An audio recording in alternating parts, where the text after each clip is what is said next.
They won't even know why they're thinking about you, but they will, constantly. Their mind infected, their choices bent, their emotions yours to sculpt.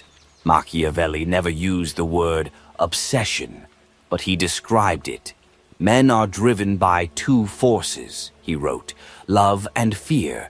But there's something deeper, obsession. Obsession isn't just about attraction, it's about control. When someone is obsessed with you, they don't just like you. They rearrange their life around you. They wake up thinking about you. They change how they speak, how they dress, how they act because of you. You can engineer this. So how do you do it? The same way Machiavelli controlled kings. He understood this one rule. Obsession is not sparked by what you give. It's ignited by what you withhold. If you want to make someone obsessed with you, don't flood them with your presence. Don't be too available. That only creates comfort. And comfort kills curiosity. Instead, do what Machiavelli would do. Starve them of certainty. Obsession begins when the mind can't predict you, when they don't know whether you admire them or are merely tolerating them, when they're unsure whether your last glance was passion or pure calculation. This emotional starvation keeps them in a mental loop, because the brain hates unsolved puzzles. You become that puzzle by letting silence hang longer than comfort allows, by answering a message a little too late, by pulling away the moment they lean in. Machiavelli never gave a full answer, never revealed his full loyalty, and never ever gave people the certainty they craved, because certainty ends the chase. Uncertainty lights the fire. Once you've sparked interest through absence and silence, it's time to mirror, but not completely. You need to show them fragments of what they want, just enough to think, this person gets me, but never enough to feel like they have you figured out. Machiavelli called this strategic reflection. You reflect their desires, but only in controlled doses. They want ambition. You reveal a ruthless vision once. They crave vulnerability. You show just a flicker, then cover it up with a joke. They want intensity. You give it for a moment, then retreat into calm coldness. The mind doesn't obsess over what it understands. It obsesses over what it almost understands. Now that they're interested, now that they're trying to decode you, you begin to train their brain. It's called intermittent reinforcement. Give them warmth, then nothing. Give them praise, then criticism. Pull them close, then vanish. Repeat irregularly. This creates a dopamine loop in their brain. They keep checking their phone. They reread your words because their reward system is hijacked. Just like gamblers at a slot machine, never knowing when the next hit will come. You're not offering love, you're offering hope. And hope, once weaponized, is more addictive than love ever was. Machiavelli understood something few do. The deepest obsessions don't come from pleasure. They come from pain, the kind that already exists. Most people walk around with a silent wound, abandonment, rejection, insecurity. You don't create that pain, but you become the only one who seems to understand it. You listen without fixing. You acknowledge without judging. You see the part of them they try to hide, and slowly you position yourself, not as a person, but as a solution. They need you, because being around you doesn't just feel good, it feels like healing. And once someone believes that, they don't walk away. They can't. If you ever demand obsession, attention, loyalty, you destroy it. True obsession isn't requested, it's provoked. Let your absence scream louder than your presence. Let your indifference sharpen their desire. Let your unpredictability drive them mad with imagination. Machiavelli never begged for loyalty. He made himself so fascinating, so impossible to decode that people gave it to him willingly. You don't tell them to obsess. You become the obsession. They want to know who you are, but you won't let them. Because the moment they understand you, they stop chasing you. Machiavelli never gave people a final answer. He didn't want to be known. He wanted to be imagined. You must learn to live in their imagination more than in their reality. You must never present one solid, unchanging version of yourself. Predictability kills obsession. Obsession thrives in contradiction, in the friction between mystery and intimacy, coldness and warmth, power and vulnerability. Today you're intense and focused. Tomorrow you're playful, distant.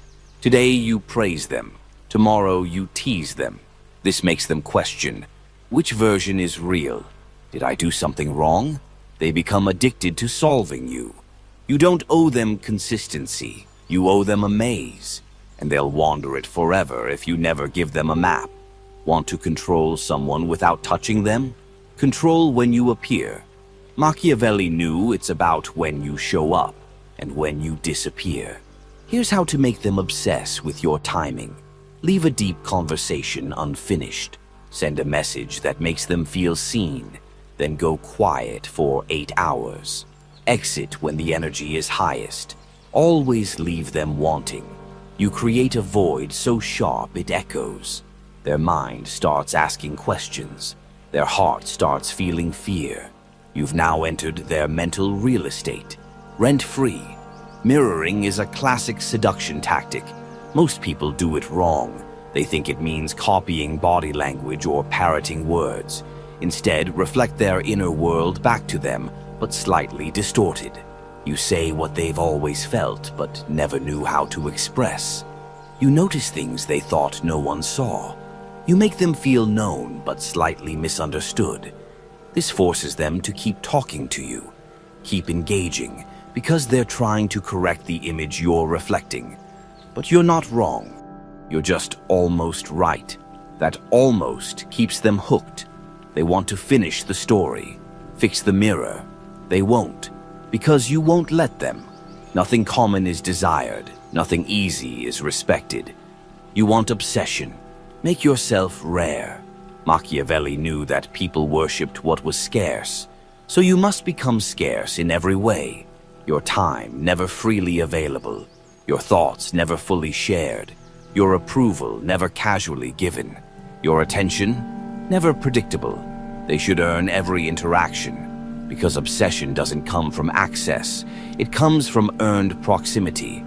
They don't fall in love with you. They fall in love with the idea of being chosen by you.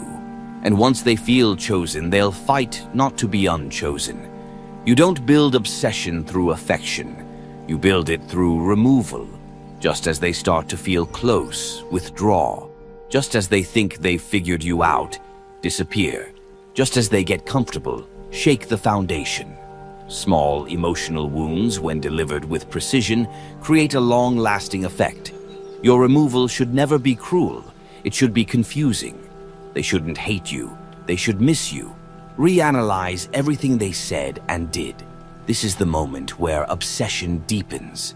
Because now it's no longer about you. It's about how they feel about themselves in your absence. Every powerful figure in history had a signature, a scent, a word, a gesture. These tiny sensory anchors plant themselves in a person's subconscious. You do the same.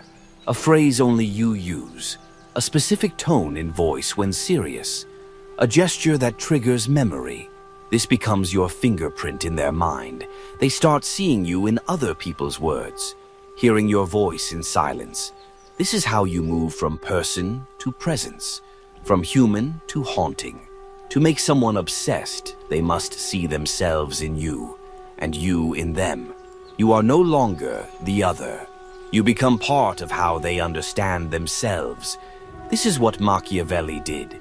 He didn't just advise. He embedded himself in their choices, their fears, their pride. He became the voice they heard when making decisions. People don't obsess over others. They obsess over who they believe they are when they're with you.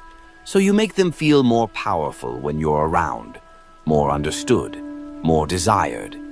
You subtly plant values in them. You're not like everyone else. You see things others miss. You're showing them a version of themselves that only exists when you're near. Now, every time they step away from you, they feel less, and they'll return. Because the obsession isn't with you, it's with who they become around you. Assign them a powerful identity in your life. Once they're already invested, once they've begun to seek your attention, you give them a title. You're the only one who actually gets this side of me. I don't trust people easily, but with you it's different. Now they feel chosen. To lose you would mean losing that identity. That's obsession. You're a mirror for their most desired version of themselves, and people protect mirrors like they protect ego. Machiavelli wrote, "Men must either be caressed or annihilated." To truly own someone's emotional loyalty, you must hold their secrets. You don't demand confessions. You simply listen with so much silence, so much non-judgment, that they give them to you freely. When they tell you about the trauma, the failure, the shame, you don't react. You witness. That alone makes them feel safer with you than with anyone else. You are the vault. They fear their secrets will rot in silence. That fear turns to attachment. That attachment, when crafted well, becomes obsession, memory manipulation. You're not just influencing who you are to them today. You're rewriting who you were to them yesterday by reframing experiences. Remember the look you gave me when I said that? That moment changed something. When we walked by that place, I could tell you were fighting something inside. Even if it didn't happen that way, they start to believe it did. The brain is plastic. It rewires based on emotion, suggestion, repetition. You become more magical, more intense. You arrived in their narrative like a plot twist they never saw coming, but can't stop thinking about. Obsession dies when stories end. Build a shared mythology, but never finish it. Talk about places you'll visit. Describe futures. Paint vivid moments. Then vanish. You're creating what Machiavelli would call a political promise. It gives hope, but it isn't guaranteed. That unknown becomes a hook in their mind. They think, what if we actually do go? What if they were the one and I lost it? The story never ends. It suspends in the air, pulling them back toward you every time life feels cold or empty. You're the person who altered their timeline, obsessively remembered. To seal the obsession, you must give them one final ingredient. Fear, a quiet fear, a soft panic, a fear of losing you. Because once they start fearing your absence more than they value your presence, they'll seduce themselves. Machiavelli never had to threaten power directly. He just made sure people feared the idea of being outside his circle. When someone senses that your attention could vanish at any time, they tighten their grip. Start subtly. Withdraw slightly after an intense interaction. Go quiet after a moment of connection. This doesn't create hate, it creates panic. They'll ask themselves, did I say something wrong? Are they getting bored of me?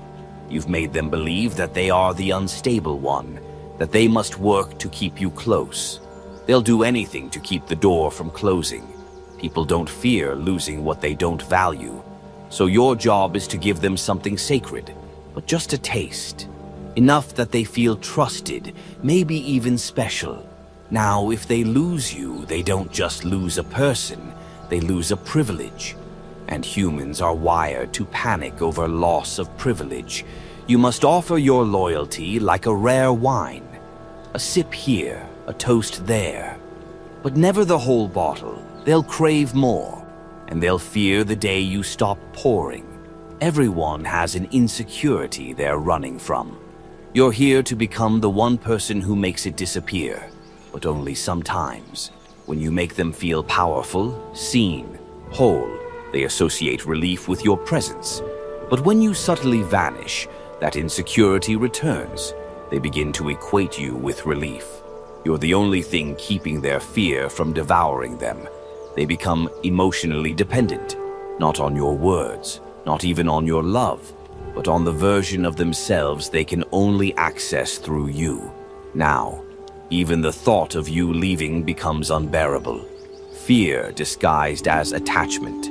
Most people fear rejection because it leaves them without closure. If someone feels like you might leave, they'll panic.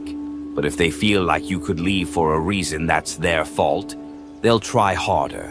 Never threaten to walk away.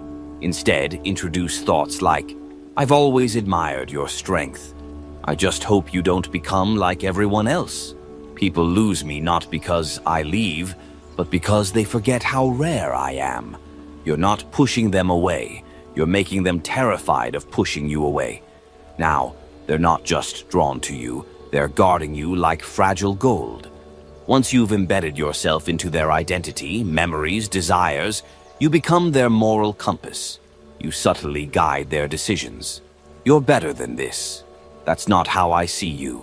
Pull away, just enough to make them wonder if they've lost your respect. Now they don't chase your affection. They chase your moral approval. And once you control someone's self-image, you control everything. You can go silent, and they will.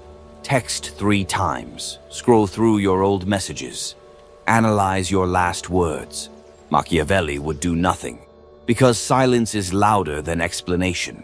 You've made them dependent on your unpredictability. They're hooked on trying to fix what they never broke. They're already chasing their own obsession. You simply remain a few steps away, always near, never reachable. Obsession still needs fuel. Nothing feeds it more than a perfectly timed vanishing act. When you are no longer present, your power begins to expand. He knew the moment you remove yourself is the moment you become larger than life. You no longer chase attention, you become the absence that haunts it. You don't ghost them, you don't block them, you simply fade. A small delay in your replies, a slight reduction in warmth. Never give them a reason. If they ask what's wrong, you offer calm confusion. Nothing's wrong, I've just been in my head.